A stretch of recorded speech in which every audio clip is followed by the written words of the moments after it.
Yo, what's going on, guys? Riot here, checking out 4 ways Godzilla could have killed Kong by Goji Center. I was actually gonna wait a bit to watch this because I think it's super disrespectful to react to stuff right when it's made, but you guys are showing me screenshots saying that I was like in this video. They show me for a second, which I could not have been more honored by because Goji Center is like the Godzilla Bible as far as I'm considered, so to be featured in the Bible is pretty cool. I also ordered the coolest Goji Center merch ever, but we'll get into that next episode. So yeah, leave a like, subscribe, and let's do it.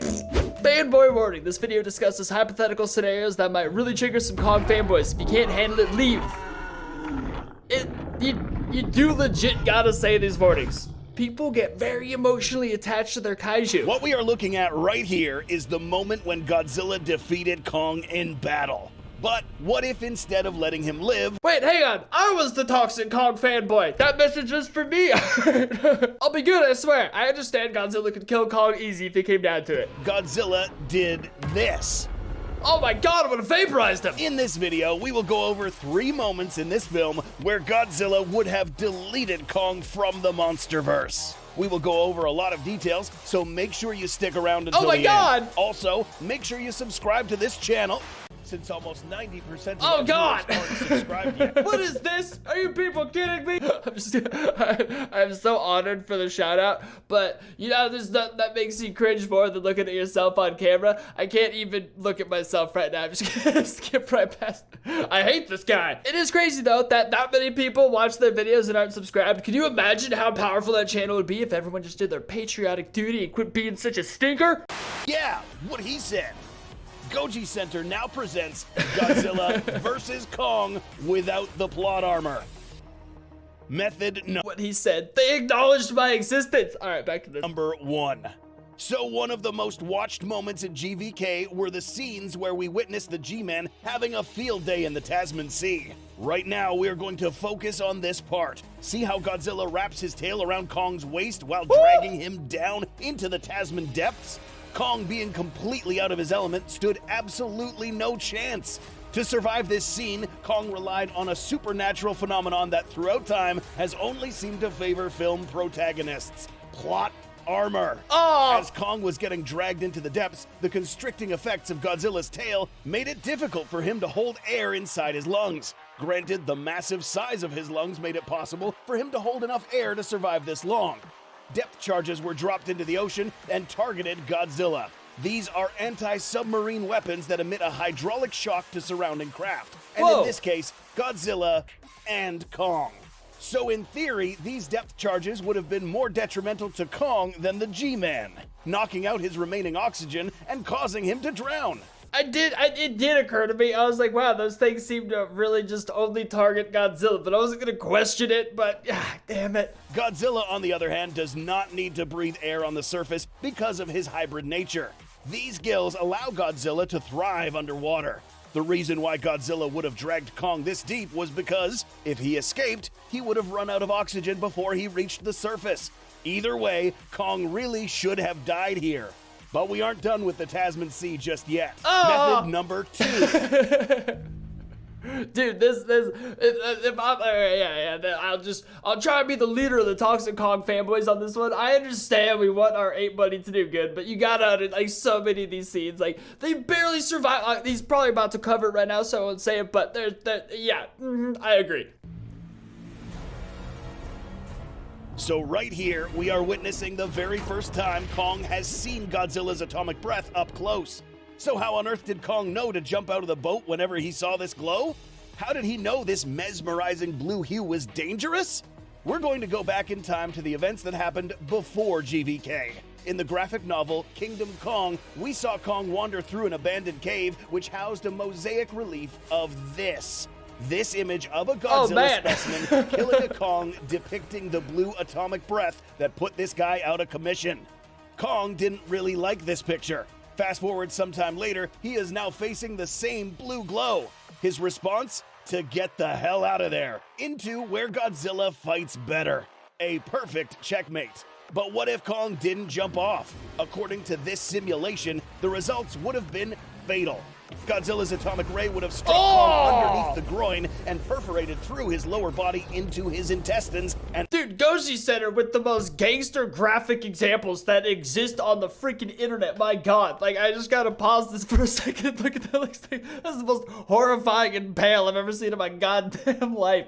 Like, cooked from within the inside out. That's so gross. And out the upper part of his torso. Oh! An atomic blast like this has been seen to dig a hole through the earth. So an aircraft carrier and a furball would have been relatively simple to impale. Not to mention in Tokyo, he gets him with like his atomic breath for a second. It just touches Kong for a second and it really just singes his ass. I feel like a good couple seconds of concentrated would easily cut through. That is exactly what would have happened. Kong's body would have been lifted with the force of the ray and then dropped violently on the remaining wreckage. Damn. Fortunately for Kong, this moment of curiosity while wandering through Skull Island's caves could have been the thing that saved his life. Real quick, make sure you check out our online store to grab one of these super cool Christmas sweaters. I bought the one on the right and I cannot freaking wait till it comes in. I got a shirt also, but... And there's a lot of other cool shirts and posters you can grab as well. Every dollar made here is reinvested into I need that poster! God damn, I need that poster! this channel. Okay, that's it. Method number 3. Let's quickly get us all up to speed with what happened in Hong Kong. First, Godzilla is attracted by a familiar acoustic signal, blows a hole through the earth, Kong crawls out of it, they both smash things, Godzilla flips Kong, Ninja Monkey survives a game of intense laser tag, and then repeatedly disrespects Godzilla with stuff made out of his own species. Ninja Monkey! As you can imagine, this guy is now pissed, and it shows, ultimately leading to this moment. Now, the official novelization hints that Kong almost dared Godzilla to go ahead and finish him. This final act of defiance was probably something Godzilla had never seen before. So the gangster. G-Man let him keep his dignity and let him die in peace, since he was going to die anyway. But what if Godzilla actually followed up with this dare? How you can do my man Kong like that?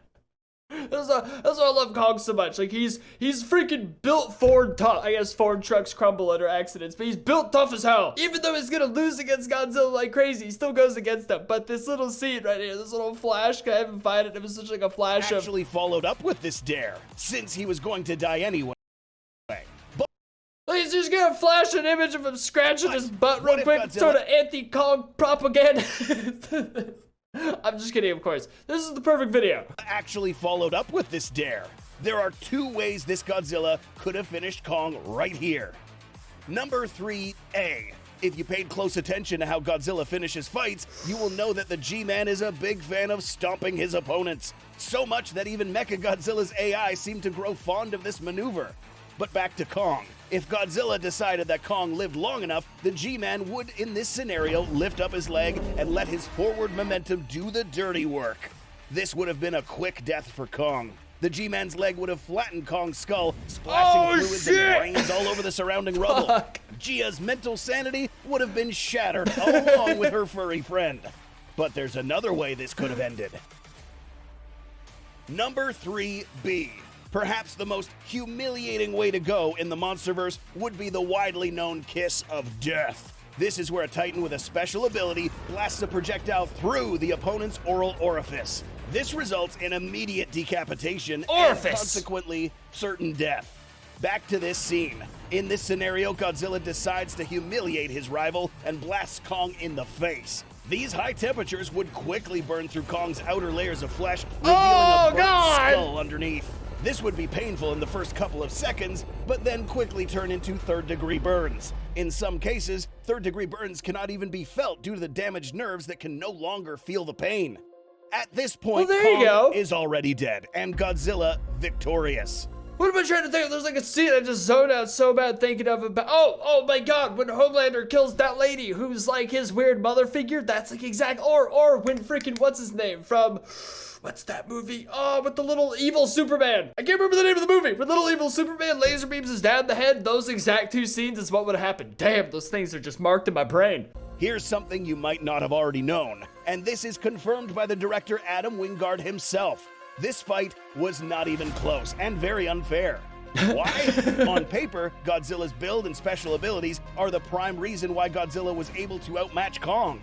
In the film commentary, Adam Wingard reveals different aspects of the fight between these 2 monsters, suggesting that Godzilla was literally toying with Kong in the beginning for his own entertainment. It was stated that Godzilla was so in control the entire time that he was 100% certain that he would be the victor. This, however, drastically changed when Kong inflicted a massive blow to Godzilla. This wasn't about him getting injured, this was about ego, which is why the G-Man went apeshit on Kong and ended this fight quickly. Are there other moments in this film where Godzilla could have killed Kong? That was the most philosophical, mind-opening, beautiful shit I ever heard in my life, and it makes so much sense. That's why I cheered for Kong for most of it, because I knew he was the underdog, and he was obviously always going to get his ass whooped. There was no other way that was going to possibly go down. And after the actual ocean battle, when Kong's like laying near dead on the ship, and they just shut off the engine, and Godzilla just left him alone, that right there, I was like, I feel like Godzilla's not that stupid. That was more of just exactly this, just like playing with him, leaving him really beat to shit, and then leaving him alone. But then yeah, at the end, Godzilla goes more evil than I've ever seen in my life, and this just explains it all perfectly. Make sure you put them in the comments below and tell us which one was your favorite. Please subscribe to this channel if you haven't yet, and support us by getting yourself geared up for Christmas with some awesome items and merch. Thanks so much for watching, and we will see you in the next video. I'm getting that freaking thing right there, baby. Just for Douglas in the middle, if anything. Or them thick cheeks on the female Kong. Damn, you can spot them from far away. Holy hell. It's like so funny, because these interviews with producers and all this stuff, the information is available if I really want to just like sit there and just kind of go over it for hours and find out every bit of info, which you'd think I would if I wasn't so busy trying to like mod kaiju into other games. That takes up 90% of my time. It's just so beautiful this channel exists. That just kind of puts it all in the one place for us, teaches me the knowledge. So yeah, check out Goji's Center down below if you guys haven't already, because you're just a weirdo for some reason. Leave a like, subscribe, and I'll see you guys next time. Peace!